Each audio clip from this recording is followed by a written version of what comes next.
80% des décisions que tu prends sont prises sous de la peur ou de l'inquiétude. Le but du jeu, c'est justement d'essayer de prendre toujours de la hauteur. Et nous, en tant que professionnels, sur le domaine financier, c'est un sujet qu'on maîtrise, sur le domaine patrimonial, on se doit d'être pro. Peu importe les choix, c'est juste d'être transparent, que le client soit au courant, au fait, qu'il puisse faire des choix conscients. Et être capable d'expliquer la transparence. Parce que les clients, en fait, ce qu'ils veulent, c'est comprendre. Ils veulent comprendre ce qu'ils font, d'où on part, où est-ce qu'on doit aller et combien ça me coûte. Être libre de comprendre pour être libre d'agir. Le monde est anxiogène. Et quelque part, le CGP, c'est l'anxiolytique.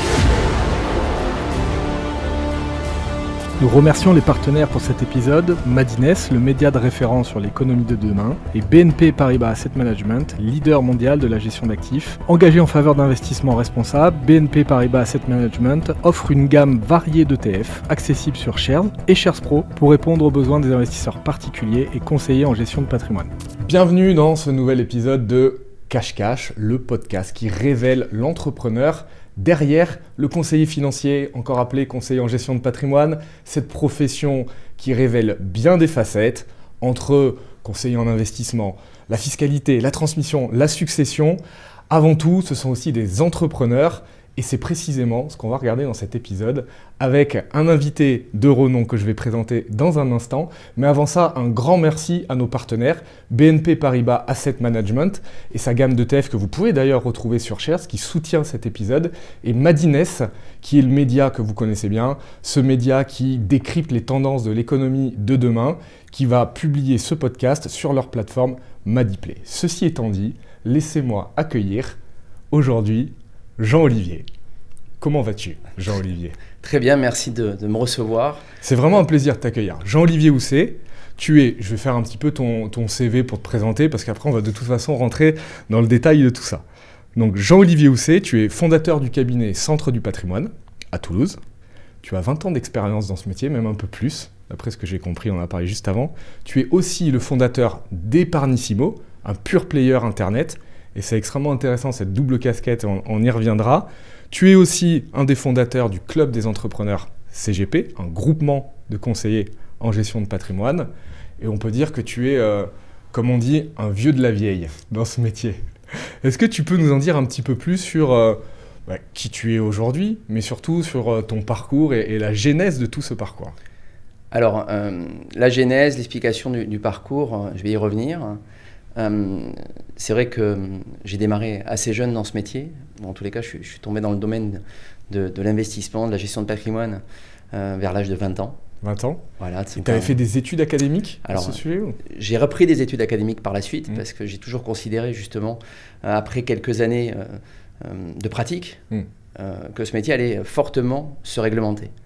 Donc ça, c'était ma vision des choses. Ce qui n'était pas le cas quand tu as démarré. Alors quand j'ai démarré, justement c'est intéressant d'en parler, parce que souvent on revient sur le cadre aujourd'hui réglementaire, mais en fait le cadre réglementaire existait déjà en grande partie dans les années 90-2000, même si c'était moins structuré qu'aujourd'hui. À l'époque, dans les années fin 90, le statut de courtier d'assurance existait déjà, le statut d'agent immobilier existait déjà. La compétence juridique à titre accessoire, la fameuse CJA, existait déjà. Donc, il y avait déjà quand même un cadre. Et puis l'approche au niveau d'une relation client, finalement, n'a pas beaucoup changé par rapport à ce qu'on fait aujourd'hui. Dans l'approche de ce qu'on faisait déjà dans les années 90, fin 90-2000. Nous, chez nous, par exemple, dans notre cabinet, le Centre du Patrimoine, comme tu l'as dit tout à l'heure, qui d'ailleurs ne s'appelait pas Centre du Patrimoine au démarrage, qui s'appelle le Centre Toulousain du Patrimoine, puisqu'on était natif de Toulouse, on est natif de Toulouse, pour ma part. Je vais revenir après sur le parcours. En fait, l'approche est toujours à peu près identique. On passe par une phase de découverte, une phase de recueil d'informations, puis après une phase d'audit patrimonial qui permet de déterminer finalement la stratégie qui va être la plus appropriée par rapport au client, avec une grosse approche bien évidemment civile, fiscale, successorale et puis après financière. Et puis les années 2000 ont vu arriver un statut, le statut de CIF, qui est né avec la loi de sécurité financière, la LSF en 2003. Et ce statut en fait va venir apporter une activité, je dirais, financière, purement financière. Et on se souvient de l'époque où il y a eu une bataille en disant on est d'abord CGP, on est CIF, on est CIF avant d'être CGP, etc. Et en fait, je crois que c'est il ne faut pas perdre de vue que dans notre métier, et surtout en France, l'approche qu'on a, nous, dans notre domaine d'activité de la gestion de patrimoine, on passe toujours d'abord, souvent et régulièrement par un audit patrimonial avant de partir sur des solutions purement d'investissement. Est-ce que tu fais une distinction, parce que souvent je peux entendre la distinction, CGP c'est un terme où beaucoup de personnes peuvent se qualifier de CGP. Aujourd'hui, c'est pas je veux dire, cette étiquette-là, un courtier en assurance pourrait prendre l'étiquette de CGP, un conseiller en investissement financier peut prendre l'étiquette de CGP, on voit d'ailleurs souvent CGP, CIF. Est-ce que pour toi, c'est deux métiers différents, complémentaires, entre CGP, CIF par exemple? Alors, c'est une très bonne question, et on peut y passer beaucoup de temps sur cette question, entre guillemets, parce que la réponse, elle n'est pas aussi simple que ça. C'est-à-dire qu'en fait, on va dire que la gestion de patrimoine telle qu'aujourd'hui, un gestionnaire de patrimoine qui cumule les statuts voit ce métier, c'est un ensemble. Mais il est vrai que dans les années 2000, à l'époque, je me souviens d'une discussion qu'il y avait eu pour créer un ordre avec une protection du métier de CGP, du métier de gestionnaire de patrimoine. Ça n'a pas abouti, je pense pour des raisons qui étaient bien plus grandes que nous, avec des problématiques justement qui pouvaient être utilisées par des compagnies d'assurance, par des banques, par des agents immobiliers, des réseaux d'agents immobiliers. Mais c'est vrai qu'aujourd'hui, pour un client final déterminé, alors qu'en face de lui, il va avoir quelqu'un qui s'appelle gestionnaire de patrimoine, la compétence réelle de ce gestionnaire de patrimoine, c'est un peu plus complexe. Et c'est là où ça devient un peu, je ne vais pas dire une nébuleuse, mais c'est là où, pour le client, ce n'est pas forcément évident. Et c'est là où nous, dans notre approche pédagogique, on va avoir cette nécessité de l'accompagner pour lui expliquer ce qu'on fait, comment on le fait et comment on va pouvoir répondre à ses besoins. Et c'est vraiment un sujet que tu soulèves, puisque là, pour le coup, moi qui ai démarré dans ce métier dans les années fin 90, début 2000... Et qui a vu l'évolution en fait, de cette profession. L'évolution de la profession. C'est très intéressant parce que, oui, il y avait une nécessité de créer finalement quelque chose d'assez clair et transparent. Et finalement, on est arrivé à quelque chose qui aujourd'hui cumule toujours les statuts. À nous d'expliquer à nos clients comment ça marche, pourquoi on fait ce métier et comment on va pouvoir les accompagner au mieux au quotidien. Donc, tu as commencé ta vie dans ce monde du CGP à 20 ans. Tu as créé ton cabinet en suivant, ton cabinet Centre du patrimoine, Centre toulousain du patrimoine à l'époque. Alors, je démarre en 96, donc je passe 4 ans à Toulouse dans l'investissement immobilier. C'était le début. Voilà, c'était un peu la folie immobilière à Toulouse. Je découvre un univers qui me plaît beaucoup. Et comme souvent, je fais une rencontre. Je fais une rencontre en 2000. En fait, tout simplement, je rencontre le papa d'un des mandataires avec lesquels je travaillais, qui était gestionnaire de patrimoine. Et il me dit, donc je le rencontre, et il me dit, ça serait bien que, installe-toi, deviens gestionnaire de patrimoine. Et là, tu te retrouves face à un mur en te disant, qu'est-ce qu'il faut que je fasse, comment? Il a eu la gentillesse et voilà, il y avait un vrai coup de foudre pro entre nous deux, et c'est vrai qu'il m'a accompagné dans la création du cabinet. Et puis la deuxième chose qui est importante et que je vais dire aujourd'hui, c'est important de souligner ça, il y a mon épouse, qui n'était pas mon épouse à l'époque, que je rencontre en 99, et avec lequel bien sûr je partage toujours ma vie aujourd'hui, et qui a fortement participé à ce parcours, à la fois dans les années 2000, puisqu'elle m'a rejoint très rapidement. On s'est rencontrés en 99. Elle a vécu la période de l'investissement immobilier et financier du démarrage, et puis après la création du cabinet. Alors c'est vrai, comme tu l'as très bien dit, au démarrage on s'appelle le Centre toulousain du patrimoine. Je pense qu'il y avait une volonté d'ancrage. Une attache locale. Une attache locale, on était moins au national, et puis par la suite c'est devenu naturel d'enlever le toulousain et de passer Centre du patrimoine. Donc à l'époque, tu démarres ça donc avec ta compagne à l'époque et ta femme. Aujourd'hui, c'est quoi le cabinet? Il y a combien de personnes, il y a combien d'acteurs à l'intérieur de ton cabinet? Alors justement, donc c'est intéressant d'en reparler. Donc au démarrage, en 2001, quand on crée le CAB Centre du patrimoine, Centre toulousain du patrimoine, donc Hélène, mon épouse, qui n'est pas mon épouse à l'époque, mais qui va reprendre la partie crédit immobilier. Okay. On va monter une branche courtage en prêt immobilier. Et d'autre côté, moi je m'occupais donc de la partie gestion de patrimoine. Ça c'est le démarrage, 2001. On s'installe dans une petite rue à Toulouse, pas très loin du Capitole, parce que là pour le coup ça parlera à tout le monde. Et on démarre comme ça, avec juste une seule volonté, du moins deux volontés. La première, accompagner au mieux les clients qu'on va rencontrer. Parce qu'on pense qu'on a vraiment une vraie valeur ajoutée à amener à tous ceux qu'on va rencontrer, à tous les clients qui vont nous faire confiance, surtout les clients du démarrage.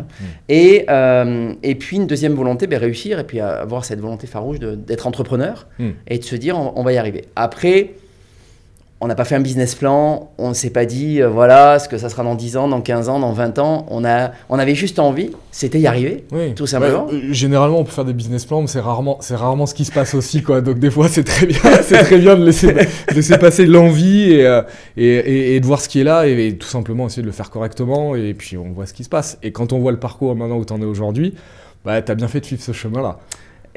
En tous les cas, il y a une chose qui m'anime tous les jours, ça c'est sûr, c'est la passion. C'est-à-dire que moi je suis un grand passionné, j'adore ce que je fais, j'adore ce métier, j'adore l'écosystème dans lequel on est, j'adore échanger avec tous ceux qui pratiquent ce métier. D'ailleurs, ça peut faire le lien sur ce qu'on pourrait aborder, la partie groupement, puisqu'on a également participé, donc j'ai été cofondé moi un groupement qui s'appelle le Club d'entrepreneurs CGP, avec Pascal Bossan. Après un petit parcours dans un autre groupement qui avait plus une vocation, on va dire, à négocier des marges avec des partenaires ou à rencontrer des fournisseurs. Là, ce qu'on a voulu créer à l'époque, c'était vraiment un groupement de CGP entrepreneurs qui avaient des problématiques d'entrepreneuriat. Parce qu'on se rend compte, en fait, que quand tu es entrepreneur, on a tous, finalement, un peu les mêmes problèmes de recrutement, de croissance externe, de management.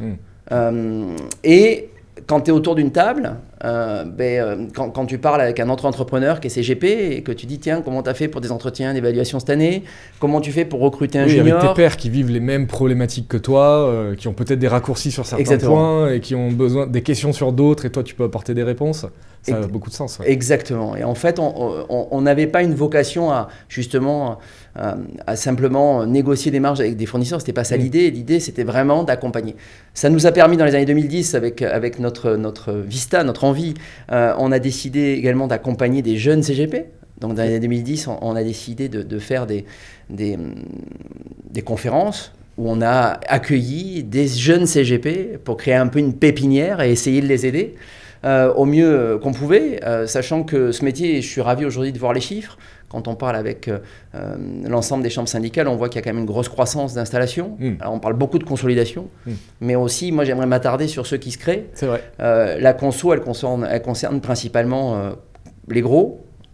Alors c'est vrai que de plus en plus, on voit quelques tailles intermédiaires qui aujourd'hui... Quand on parle de consolidation, tu parles des gros, c'est en termes de quantité ou en termes d'encours L'un parfois avec l'autre, mais pour le coup, oui, je parle des gros cabinets de CGP qui aujourd'hui ont décidé de rentrer dans un mouvement de consolidation. On pourra peut-être y revenir par la suite, puisque c'est quelque chose qui est intéressant aujourd'hui. Je pense que justement, ça amène une certaine forme de premier palier de maturité de ce métier.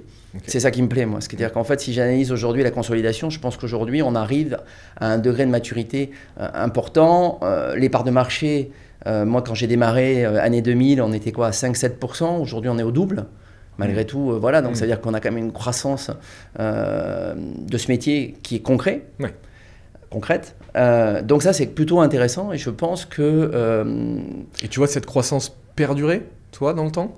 Je pense qu'aujourd'hui, on est justement dans un mouvement qui va être difficile à arrêter. Je pense que les clients finaux sont très attachés à leurs conseils indépendants pour une raison très simple, c'est qu'en fait, le système... Aujourd'hui, si tu regardes le système, on se rend compte que d'un côté, il y a soit les plateformes en ligne, soit les banques traditionnelles. Ouais. Les plateformes en ligne, c'est très bien pour une génération qui est assez familière. Avec les codes du digital, avec l'autonomie, etc. Ouais. On voit la percée de la crypto aujourd'hui. Voilà, quand tu fais un sondage, moi ça m'arrive d'intervenir en école de commerce par exemple, très régulièrement, tu poses une question à des jeunes, tu leur dis qui a un compte crypto, 80% des doigts se lèvent. Ouais. Donc c'est quand même assez ahurissant aujourd'hui ce mouvement. Et ce qui est d'ailleurs intéressant, et je fais cette parenthèse sur les cryptos, c'est que des clients aujourd'hui qui ont, on va dire, un certain âge, si je peux m'exprimer ainsi, que j'ai moi en clientèle depuis longtemps, commencent à m'interroger sur les cryptos. C'est des questions qu'on n'avait pas avant. Et qui me disent le Bitcoin, etc. Est-ce que c'était intéressant? Est-ce que c'est intéressant? Est-ce qu'il faut y être, etc. Donc ça fait partie des sujets. Donc pour revenir sur aujourd'hui le marché, d'un côté tu as les plateformes digitales et de l'autre côté tu as les banques. Donc les plateformes digitales aujourd'hui tu n'as pas de relation physique. Et à contrario sur les banques, on est dans un modèle aujourd'hui où il y a ce qui existait il y a 20 ans ou 25 ans existant, ça s'est même amplifié aujourd'hui avec le temps, c'est-à-dire qu'il n'y a plus de relations durables. Même quand tu es aujourd'hui dans des pôles de gestion privée, aujourd'hui ton conseiller il change. Ça tourne et en fait au final l'intérêt d'un conseiller c'est d'avoir quand même une relation de confiance long terme qui peut t'accompagner à répondre aux questions. C'est pas toi que je vais l'apprendre, mais j'imagine que si les marchés commencent à corriger un peu, le téléphone va commencer à sonner juste tout simplement peut-être pour rassurer, pour être là, pour être présent, pour expliquer. Et ça se fait effectivement que dans une relation de confiance. Alors, pour reprendre ce que tu dis et pour faire un clin d'œil au parcours, moi j'ai démarré en 2000, l'activité de CGP. 2001, World Trade Center. 2007-2008, on avait subprime. Après, on peut pas dire de bêtises, je crois que 2011-2012, on a la crise des États. 2020, on a le Covid. À chaque fois, il y a des mouvements de marché qui sont quand même assez impressionnants. Et bien évidemment, dans ces moments-là de pic de volatilité, on a beaucoup d'appels. En ce moment, l'actualité politique en France fait qu'on a des appels sur quel vont être l'impact d'une possible blocage, censure qui pourrait arriver avant la fin de l'année. Donc c'est des questions qui sont immédiates et sur lesquelles il faut apporter des réponses. Et les clients sont ravis d'une chose, c'est qu'en fait, l'interlocuteur qu'ils avaient en 2000, en 2001, en 2007, en 2012, en 2020, c'est toujours moi. Et donc moi j'ai des clients que je suis depuis 2000 et donc ils ont toujours le même interlocuteur. Et ça c'est une force qui est en fait je pense imbattable. C'est-à-dire qu'aujourd'hui clairement la relation dans la durée, la fidélité, la stabilité de la relation, c'est imbattable. Et c'est, corrige-moi si je me trompe, mais est-ce que c'est pas aussi un levier de croissance du cabinet par la recommandation? Bien évidemment, la recommandation fait partie aujourd'hui d'une partie importante de sourcing de la part de nouveaux clients qui peuvent nous recommander. Là, sur ton cabinet, tu serais identifié la part de la recommandation versus d'autres choses d'autres actions que tu porterais? Alors, nous aujourd'hui sur la partie, je parle gestion privée, puisque on viendra aussi à la particularité qu'on a. Aujourd'hui, on a un gros taux de recommandation, que ce soit par des clients ou alors par des professions qui sont très proches du métier de gestion de patrimoine, puisque nous, on travaille beaucoup avec les notaires, les experts comptables, les avocats. Et c'est aujourd'hui, très clairement, des personnes avec lesquelles on échange beaucoup et qui nous demandent d'intervenir régulièrement sur des dossiers. On peut intervenir sur des successions, on peut intervenir sur des divorces, on peut intervenir sur des cessions d'entreprise, bien évidemment. On intervient très régulièrement, souvent en amont, parce que d'ailleurs le plus intéressant intellectuellement et même financièrement pour le client, c'est d'intervenir le plus tôt possible dans la relation et d'accompagner le client dans la durée avec l'ensemble des conseils. C'est-à-dire que là où on fait les meilleurs accompagnements, les meilleurs dossiers dans la qualité de ce qu'on produit, c'est quand tout le monde se met autour de la table et qu'on range tous nos égos, même si parfois et qu'on est là pour travailler pour le client. Et ça, c'est la force de ce métier. Est-ce que c'est pas le rôle un peu du CGP justement? Parce qu'on entend souvent des CGP, et moi quand je l'ai été, j'ai pu aussi me présenter comme ça, un peu comme le médecin généraliste des finances. C'est-à-dire qu'il y a différents acteurs, chacune avec ses spécificités, et au final, le CGP, c'est quand même celui qui a le langage, qui peut à la fois parler avec le client, être vraiment garant aussi de l'intérêt client, de là où il faut aller, mais de pouvoir correspondre avec les différentes professions qui vont avoir, elles, à la fois leur expertise, leur vision, et au final, une vision qui va être peut-être très ou trop obtuse du sujet. Alors, je te confirme à 100%. Ouais. C'est-à-dire que souvent, on se définit soit comme le médecin de famille, c'est un terme qu'on emploie beaucoup et qui se retrouve beaucoup dans la presse, ou comme le maître d'œuvre. C'est-à-dire qu'aujourd'hui, on est là pour coordonner les choses. On est là pour coordonner les dossiers. Et souvent, la particularité du CGP, c'est celui qui va être là dans la durée. Il va être là dans la durée avec la famille, il va être là dans la durée avec les clients. On a souvent une approche transversale, nous. Donc, c'est rare qu'on intervienne que sur un membre de la famille. On intervient souvent pour des familles. On va être souvent le liant. On va parfois être le médiateur.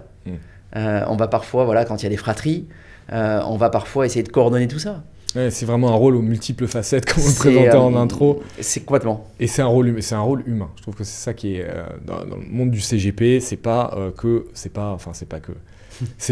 vendre des produits, parce que c'est souvent polarisé comme ça, notamment présenté comme ça, parfois sur les réseaux ou autres. Et je trouve qu'au contraire, il faut redorer le blason de cette profession, parce qu'il y a un vrai rôle humain ancré presque sur le terrain, sur les vraies problématiques vécues des individus, pour tout simplement les accompagner à réaliser soit des projets ou soit à sortir des problématiques qu'ils sont en train de vivre. Tu mets le doigt sur quelque chose qui m'interpelle souvent. Aujourd'hui, c'est vrai qu'il y a deux choses. Bon, petit 1, il y a les réseaux. Et le poids des réseaux aujourd'hui dans notre écosystème, il est fort. Ouais.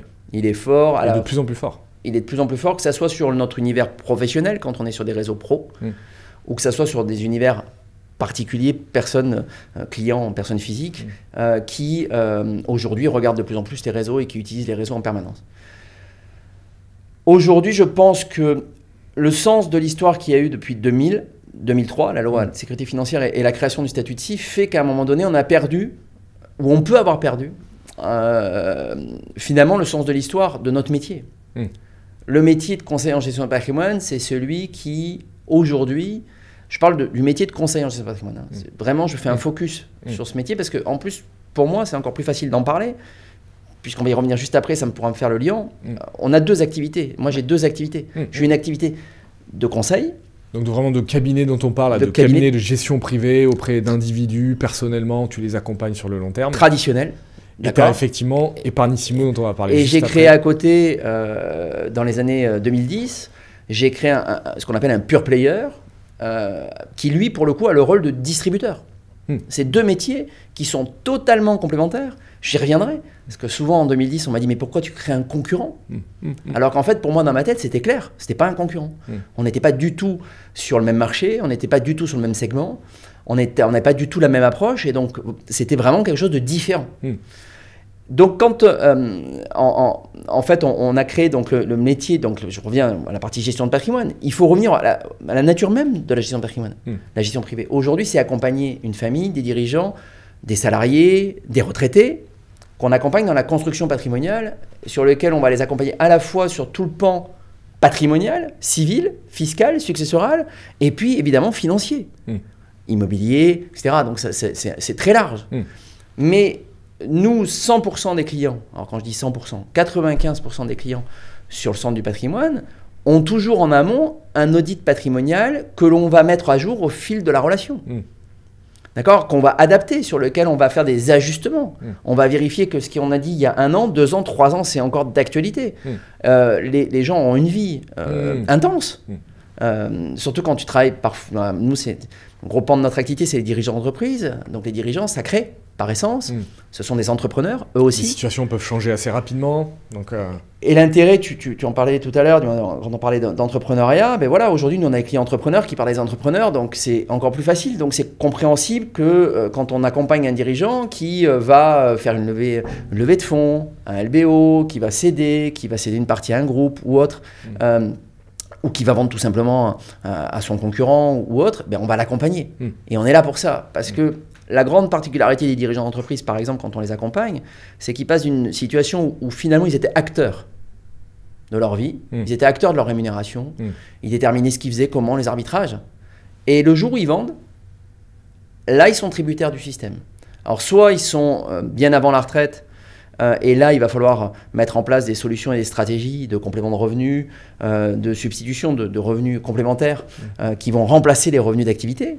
Ou soit, deuxième solution, on part à la retraite et là, on est dans un système qui, en plus, va cumuler à la fois des capitaux et à la fois une activité, je dirais, des revenus complémentaires de retraité. Mais par contre, tu es tributaire du système. D'accord. Et tu ne peux pas dire, tiens, cette année, je vais augmenter ma rémunération. Ça marche plus. Voilà. Bien sûr. Bien sûr. Donc ça, c'est des choses concrètes sur lesquelles nous, on est là pour accompagner nos clients et leur donner des solutions très concrètes. Donc c'est vraiment un métier passionnant pour ça. Passionnant pour ça. Et aujourd'hui, le cabinet t'accompagne, dans ton cabinet de gestion privée, avant de parler d'Epargnissimo, t'accompagne combien de clients? Alors aujourd'hui, c'est très bien que tu fasses un focus sur le Centre du patrimoine. Donc aujourd'hui, le Centre du patrimoine, c'est 9 personnes.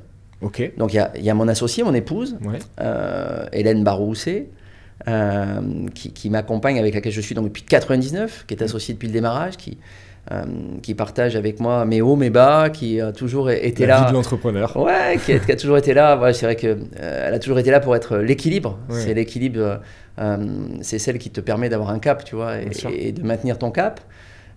Et puis à côté de ça, aujourd'hui, donc c'est 9 personnes. On a donc ce que j'appelle un pôle middle office ingénierie patrimoniale chez nous. Ouais. Aujourd'hui, c'est 2 personnes qui sont des personnes très importantes. Très importante dans notre rouage. Ensuite, on a un pôle back-office, là aussi très important dans notre rouage, puisqu'en fait, on a fait un choix sur la partie gestion de patrimoine, centre du patrimoine, d'avoir un pôle back, un pôle middle et un pôle front. Ouais. Donc, ce qu'on appelle le pôle front chez nous, c'est les gestionnaires de patrimoine qui sont tous associés. Il n'y a pas de gestion de patrimoine salarié chez nous, il n'y a pas de mandataire. Et ensuite, tous associés, tous conseillers, CGP, SIF, et c'est eux en front qui vont accompagner les clients, les conseiller, et tu t'appuies ensuite sur le middle et le back pour toutes les réalisations. Tout à fait. Donc les fronts, les gestionnaires de patrimoine sont tous diplômés de Master 2, soit en gestion de patrimoine, soit en droit notarial, soit en école de commerce. Après, il y a un pôle donc middle, ce que je disais tout à l'heure, qui lui, pour le coup, est en support des gestionnaires de patrimoine, qui produisent finalement toute la matière grise, qui travaillent sur les stratégies, en lien direct avec le gestionnaire de patrimoine, qui est là pour construire des stratégies, parce qu'aujourd'hui, on va dire qu'avec la croissance du cabinet, on ne peut plus tout faire tout seul. Donc, le pôle middle, il est là pour vraiment apporter finalement et accompagner le gestionnaire de patrimoine à la réalisation du bon conseil auprès du client. Et le back-office, lui, va faire le lien entre le middle et tout ce qui va être les relations externes. Donc, ça peut être les compagnies d'assurance, ça peut être les banques, ça peut être les notaires, ça peut être voilà, tout ce qui va toucher, tout ce qui va graviter. Et surtout de la partie réglementaire, conformité, j'imagine. Alors, bien sûr, sachant que la chaîne réglementaire, elle est quand même, elle doit être respectueuse à la fois sur le front, à la fois sur le middle et à la fois sur le back. C'est-à-dire que concrètement aujourd'hui, oui, le back office va être celui qui va entériner. Et qui va finalement mettre le sceau de toute le process réglementaire a été respecté. Alors on a un avantage, c'est que mon épouse donc, est aussi très impliquée dans ce métier. Elle est impliquée dans les associations professionnelles et elle participe à une commission réglementation. Donc ça nous permet d'être en amont et de bien comprendre tout ce qu'il faut qu'on respecte bien à la lettre, encore plus. Puisque maintenant elle est quand même, elle a des fonctions. Tu l'as vu du coup au fur et à mesure du temps là se densifier cette réglementation? Alors je l'ai vu se densifier, je pense même qu'aujourd'hui il y a un article qui est paru il y a peu de temps, très peu de temps, sur la surréglementation de notre activité. Je pense qu'aujourd'hui on a une vraie problématique, c'est-à-dire qu'en fait je pense qu'il faut, bien sûr il a fallu réglementer tout ce métier, je pense qu'on parle d'argent, il y a deux choses importantes dans la vie, hein, c'est la santé et l'argent. Bon, la santé est certainement plus importante que l'argent, parce que sans santé, tu peux avoir beaucoup d'argent, tu n'en feras pas grand-chose. Mais voilà, on a beaucoup réglementé la santé. Bah, en fait, il est logique qu'on réglemente beaucoup l'argent, le domaine d'argent. La problématique, c'est le juste équilibre. Là, je peux en parler concrètement, c'est-à-dire qu'en face de toi, comme tu as quelqu'un qui est à la fois un gestionnaire de patrimoine, gestionnaire privé, qui va avoir des clients en direct et qui de l'autre côté va avoir une activité de distributeur. On a 2 pans et 2 approches différentes, mais sur la partie gestion privée, au quotidien, quand on rencontre des clients, on va dire, le poids réglementaire, les clients, à la fin, ils finissent par moins lire, par être moins attentifs. En plus, maintenant, on est venu se coupler à ça la signature électronique. Oui. Donc, finalement, ça simplifie les choses et tu as de plus en plus de poids Tu réglementaire. peux avoir beaucoup de papiers que tu ne lis pas et en fait, ça devient des formalités et en réalité, on ne met plus de sens à ça, en fait. C'est signé, quoi. D'où l'intérêt d'avoir des schémas explicatifs, simplifiés, qui permettent de pouvoir justement être beaucoup plus concrets auprès des clients, parce que les clients, en fait, ce qu'ils veulent, c'est comprendre. Oui. Ce qu'ils veulent, eux, c'est assez basique. Ouais, Ils veulent comprendre ce qu'ils font, d'où on part, où est-ce qu'on doit aller et combien ça me coûte. Ouais, c'est clair. C'est pas compliqué. Ouais, c'est clair. Ça adresse ça. Être libre de comprendre pour être libre d'agir. Complètement, à 100%. Ouais. Et concrètement, quand tu rentres sur une autoroute, tu aimes bien pouvoir savoir si tu peux sortir et à quel moment tu peux sortir, où est-ce que tu vas aller, comment et combien ça va te Tu coûter. prends le péage. Ben voilà, ben là, avec un gestion de patrimoine, c'est exactement la même chose. Tu as besoin de savoir où est-ce que tu vas et comment tu y vas. Alors c'est vrai que, puisque tu en parlais sur le réseau, la guéguerre sur justement rétrocession, par rétrocession, etc., ça aussi c'est pareil, c'est un sujet qui pour moi est un faux sujet. Je ne vais pas dire que c'est un faux sujet, c'est un sujet important. C'est un sujet important, aujourd'hui il ne faut déjà pas se tromper. D'un côté, il y a les indépendants, de l'autre côté, il y a tout le système salarié, bancaire, assurantiel. Voilà. Je pense qu'aujourd'hui, tant qu'on aura cette opposition dans notre propre corporatisme de gestion d'un patrimoine indépendant ou non indépendant, que la réglementation nous a finalement imposé. Et c'est un peu là-dessus que surfent ceux qui ne prennent pas de rétro. Aujourd'hui, la réalité, c'est que de toute façon, sur chacun des clients, il faut quand même il faut toujours, on peut parler de marge. D'accord. À un moment donné, un expert comptable ne travaille pas sans marge. Hein. Je rappelle que voilà, un expert comptable, c'est des bonis, du Mali, et heureusement que le boni est souvent plus fort que le Mali, autrement ça ne va pas durer très très longtemps. C'est la raison d'être d'une entreprise. Bien sûr. Donc ça, c'est la réalité.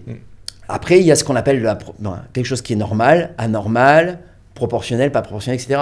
C'est toujours pareil. Je pense qu'effectivement, tout est toujours dans la nuance. C'est trop facile d'aller chercher les extrêmes et de qualifier ou de mettre tout dans le même sac et au final d'aller vers beaucoup trop de simplicité. Là, pour le coup, sur des sujets qui disent ça c'est comme ça et il n'y a rien d'autre au milieu, alors qu'on est quand même dans un monde de nuances.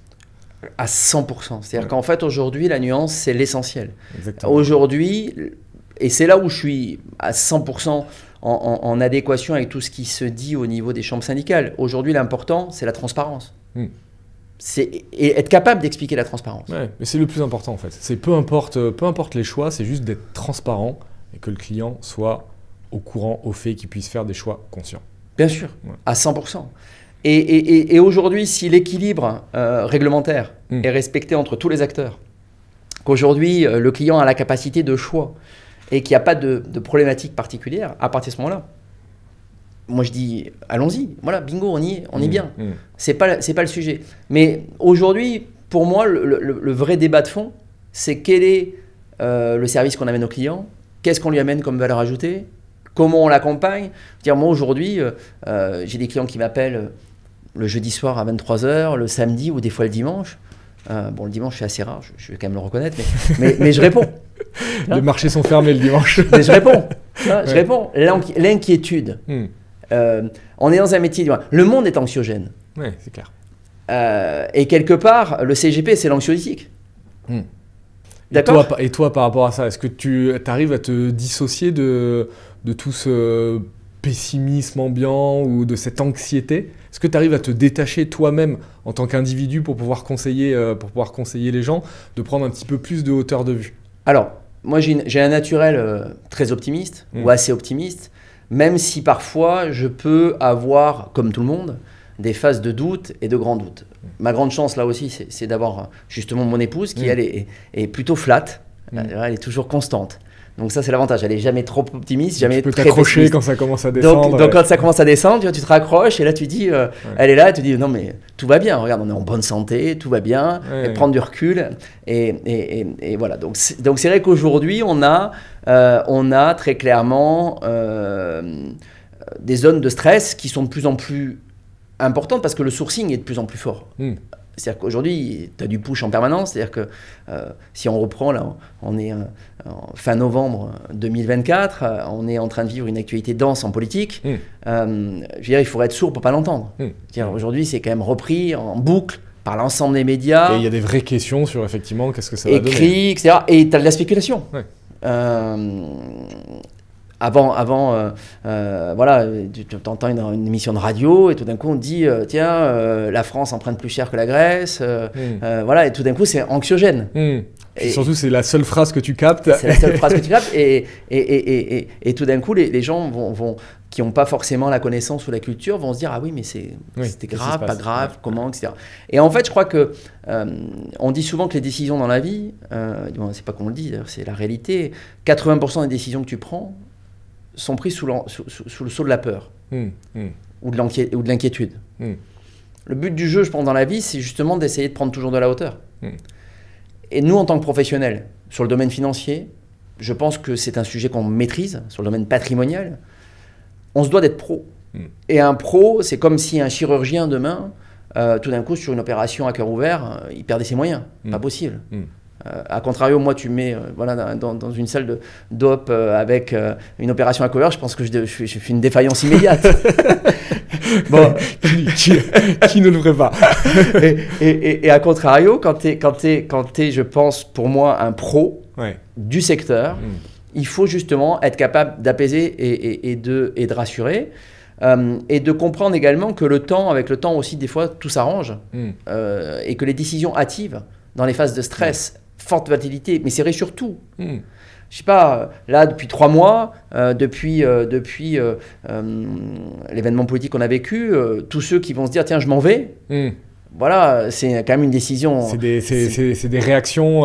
C'est des choix lourds. Ouais, c'est des choix très lourds. Tu vois, c'est un choix lourd. Partir de la France, etc., s'expatrier, comment, ça fait partie des sujets. Donc je crois qu'il faut être mesuré, toute raison gardée, prendre de la hauteur, attendre, voir que les choses s'apaisent. Et puis après, tu prends des décisions éclairées. Et si ton choix à la fin, c'est de, par exemple, partir, ben au moins tu pars, mais tu pars avec des bonnes raisons. Et donc nous, dans notre métier, pour reprendre ta question initiale, c'est vrai qu'aujourd'hui, je pense qu'on est là vraiment pour accompagner nos clients, les rassurer. On est là pour répondre à toutes leurs inquiétudes et amener à la fois une approche très pragmatique.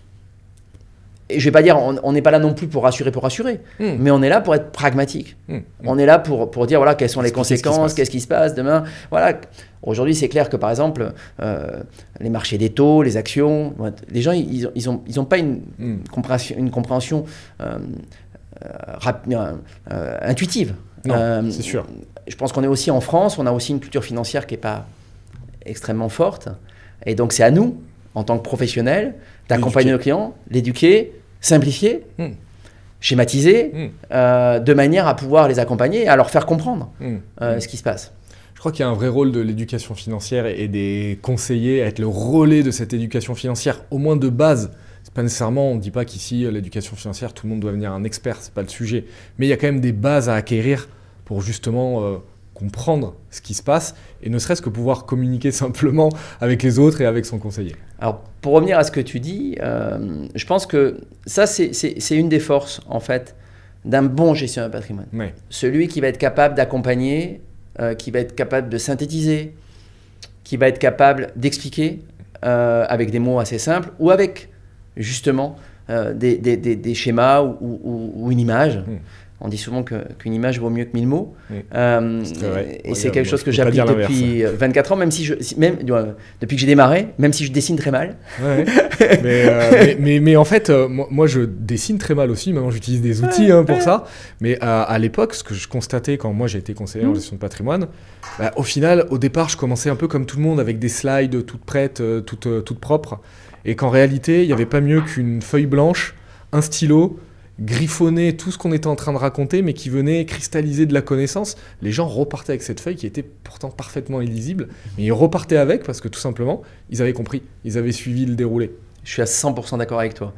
Et ça, c'est l'avantage de ma double casquette, puisqu'on peut faire le lien avec... Allons parler maintenant d'Epargnissimo, parce que ça, c'est un choix que tu as fait il y a un peu plus de 10 ans maintenant.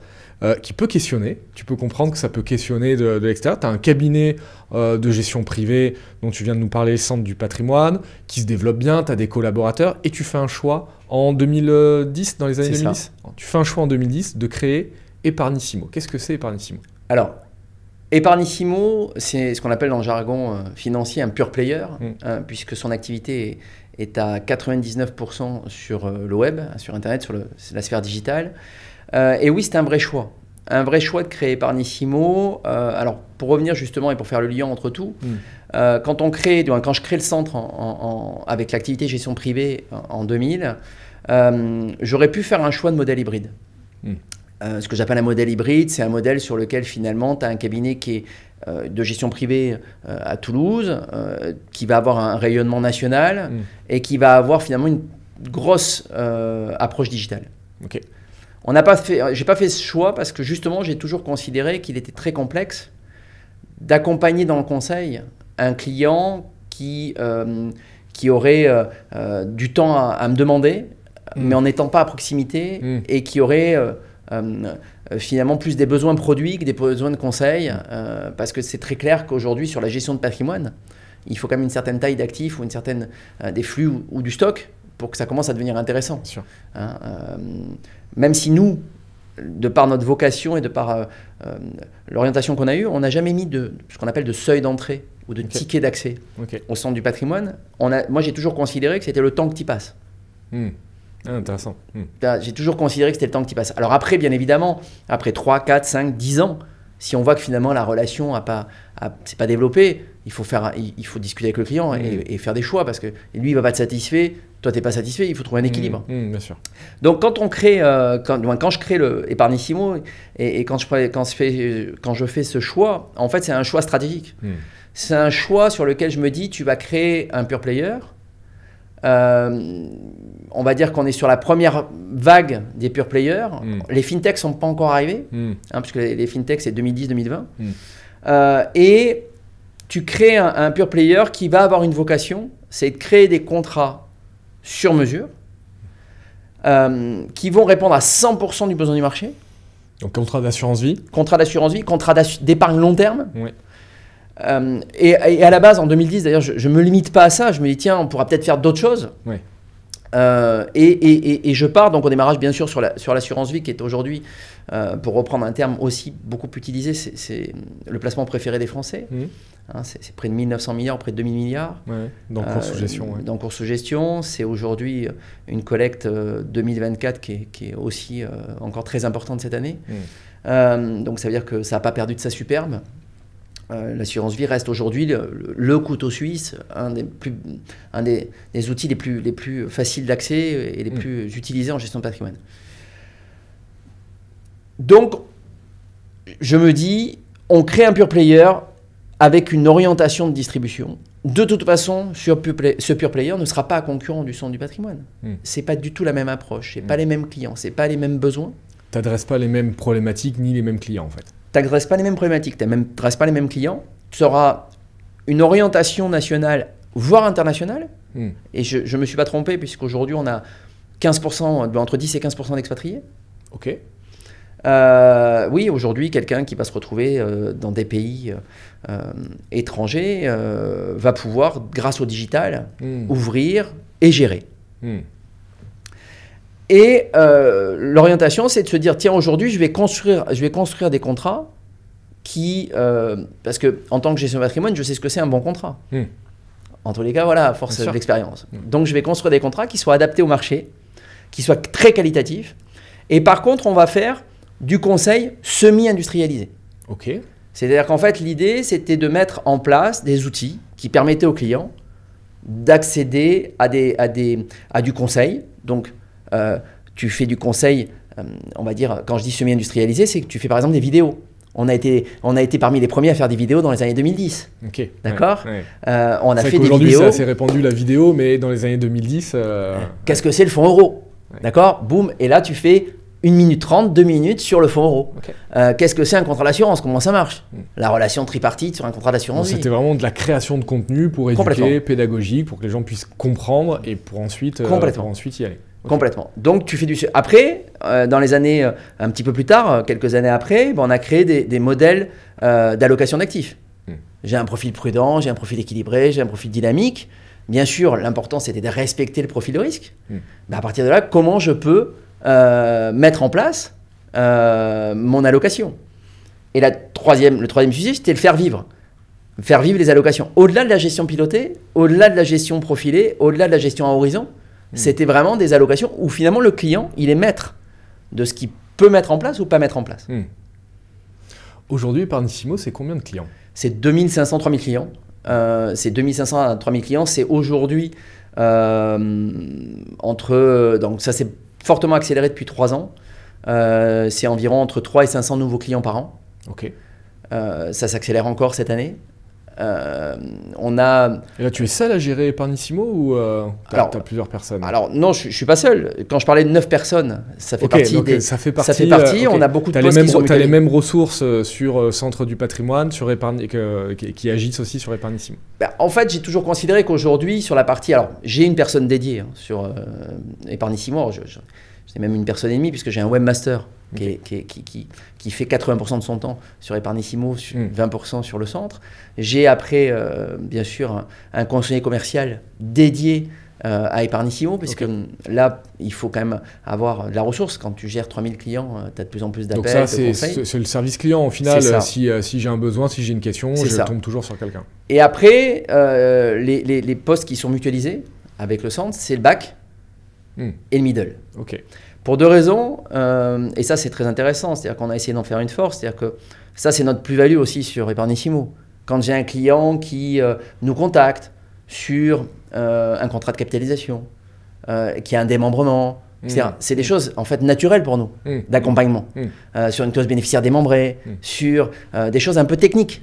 Alors bien évidemment, on a une fois de plus, 80-90% des clients qui arrivent sur Epargnissimo, c'est des choses assez traditionnelles.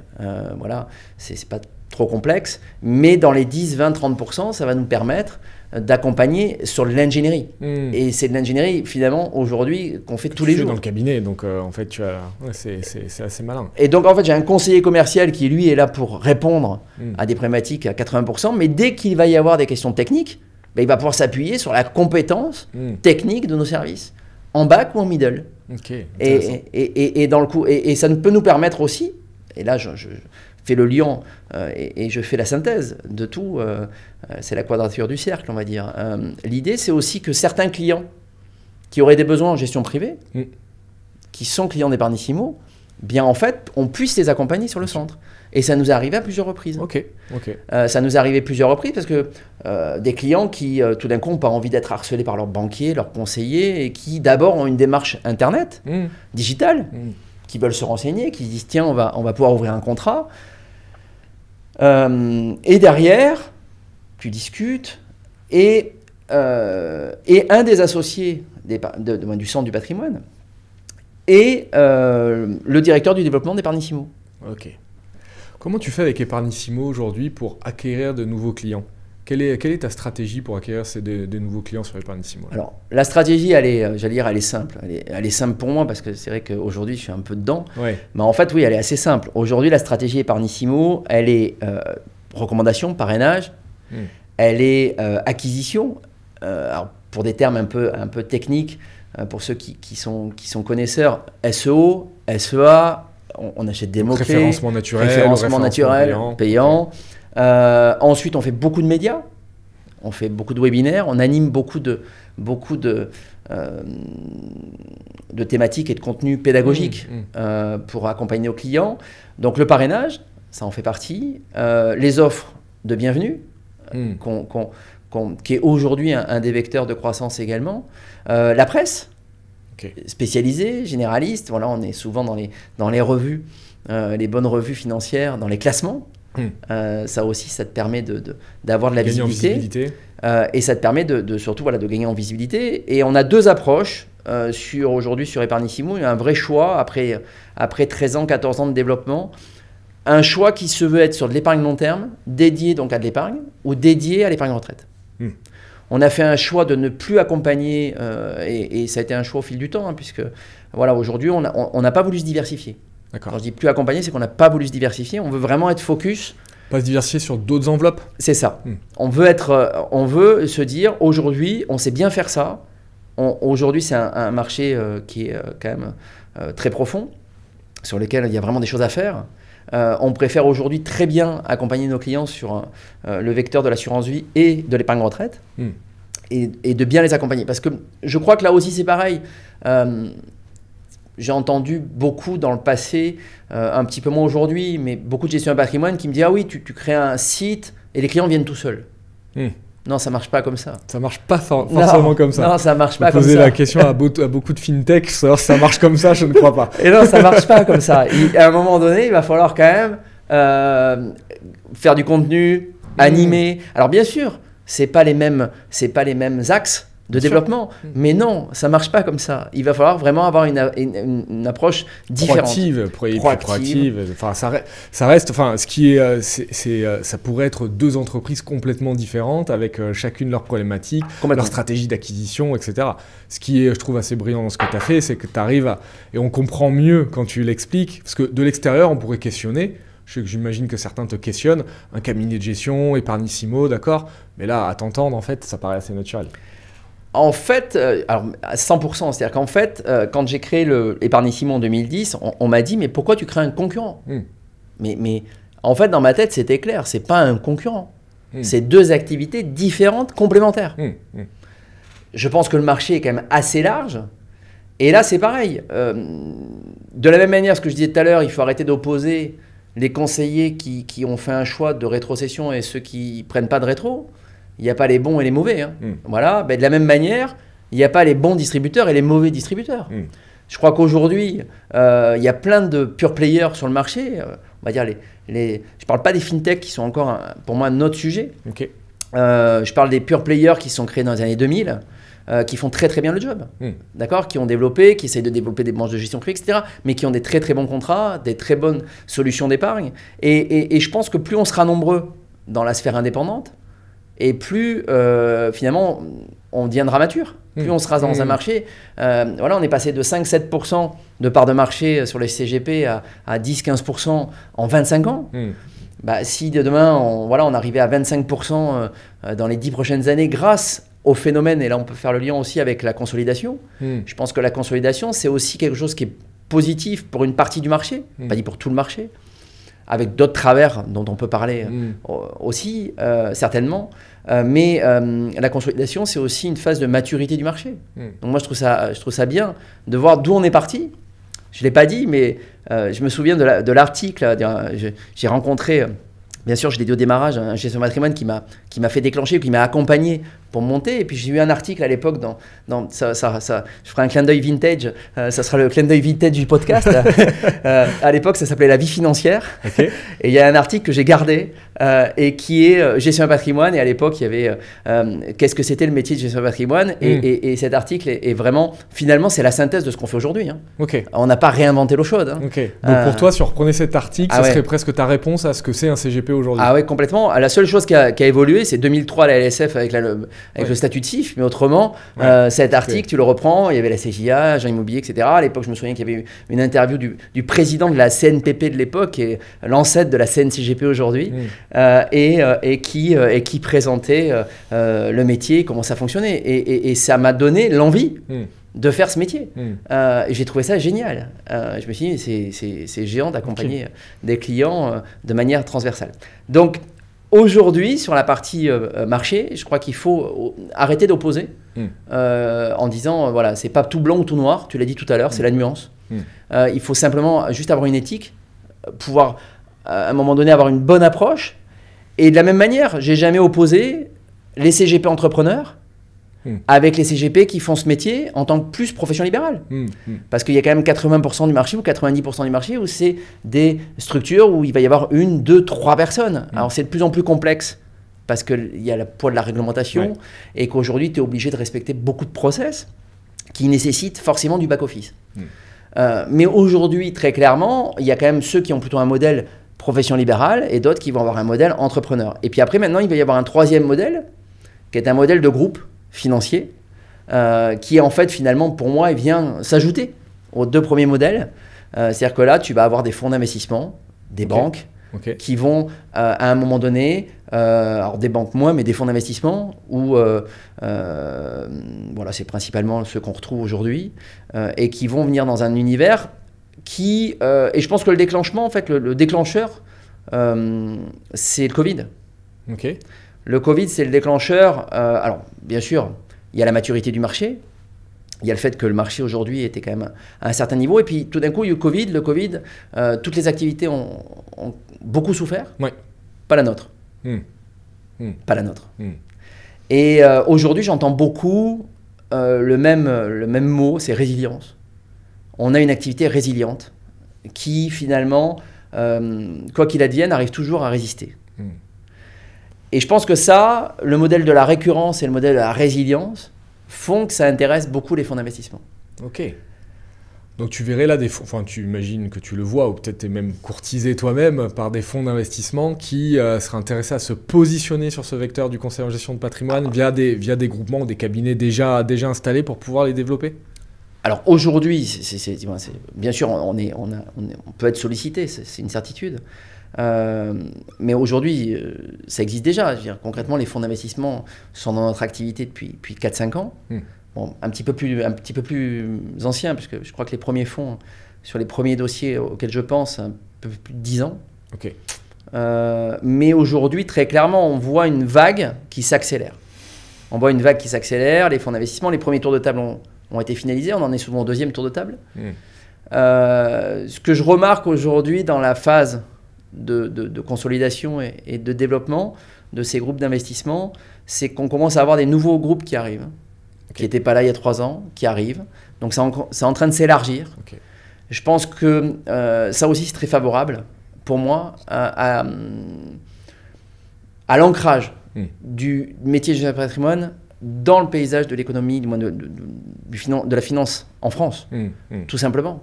Et c'est très favorable. Je pense qu'il y aura de la place pour tout le monde. Après, on l'a vu dans tous les métiers, la consolidation, ça fait partie du schéma et du business. Il y a 20 ans, quand on a démarré, voilà, personne parlait de consolidation, on démarrait à peine. Voilà, le métier de gestion de patrimoine, il commence à se développer, à se créer dans les années 90.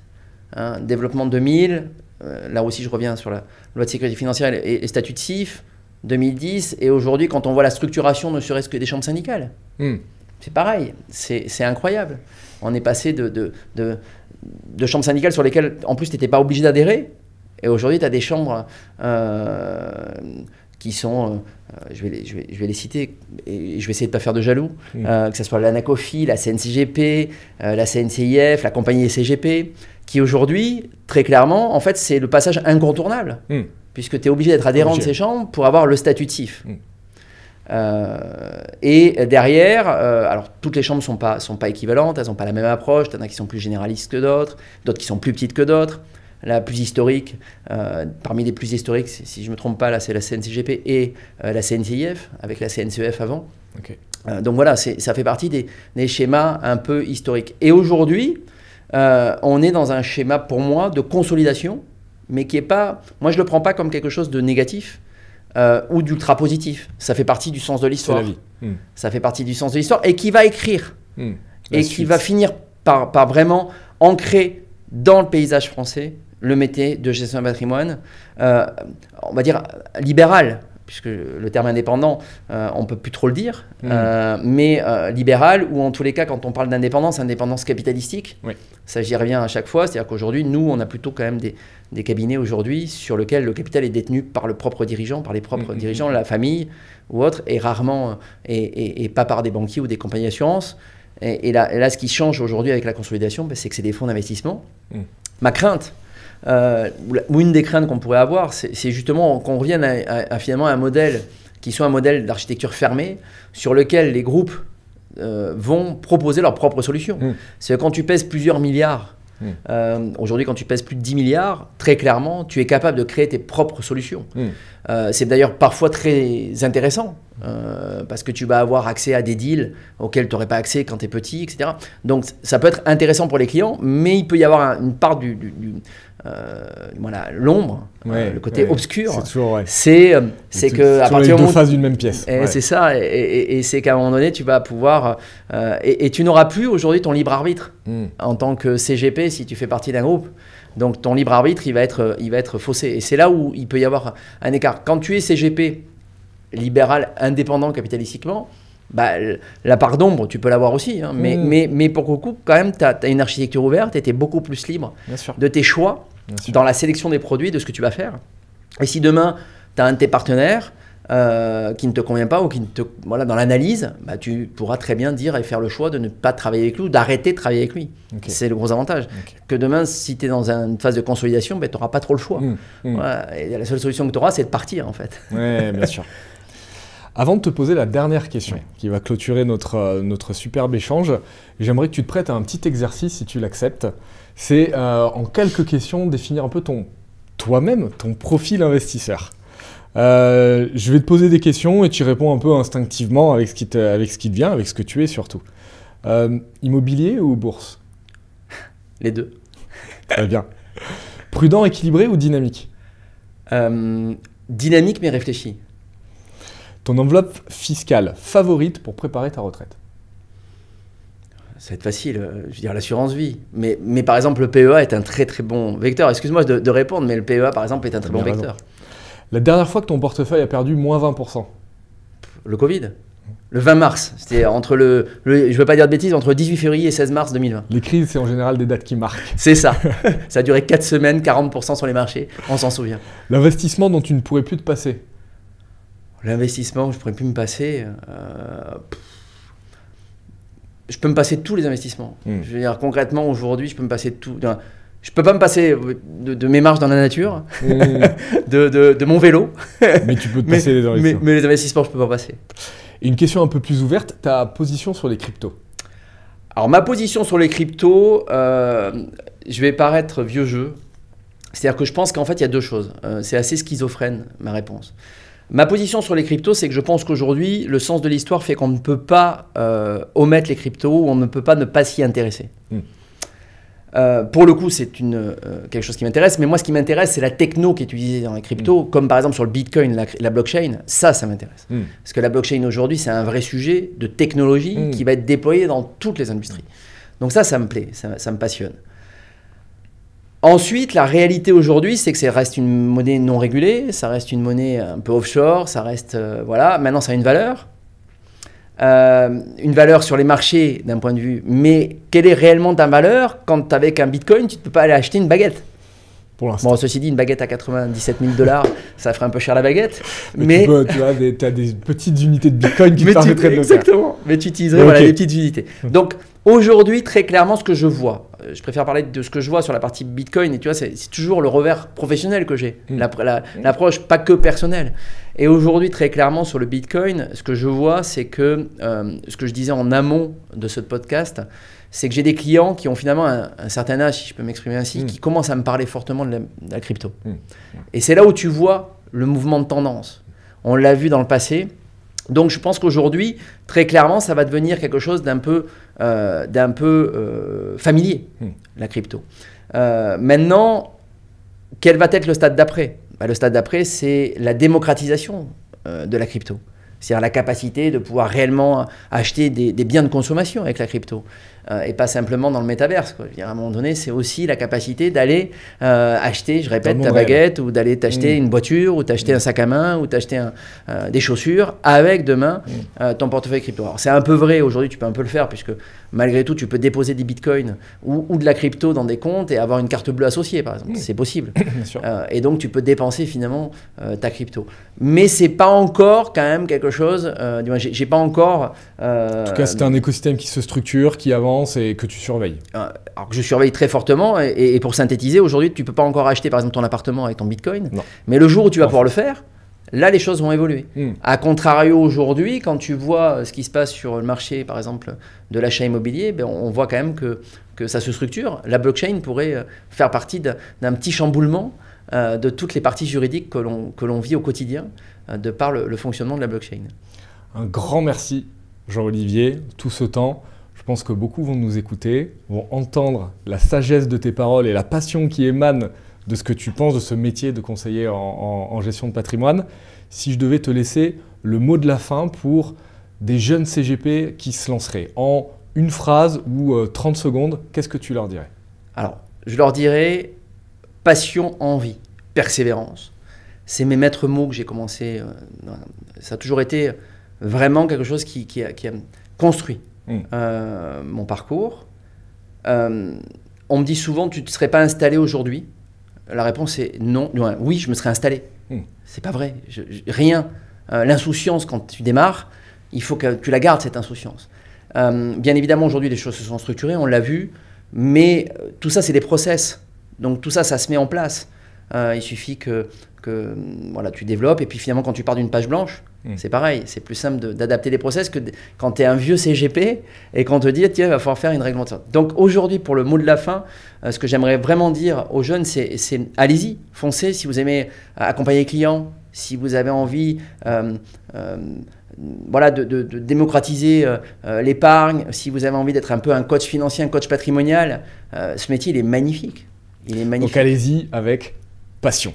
Exactement, avec passion, envie et surtout persévérer. Ne lâchez rien. Merci à toi, Jean-Olivier. C'était un grand plaisir pour moi. Pareillement, c'était pareil. Merci. Réciproque. Merci pour l'invitation.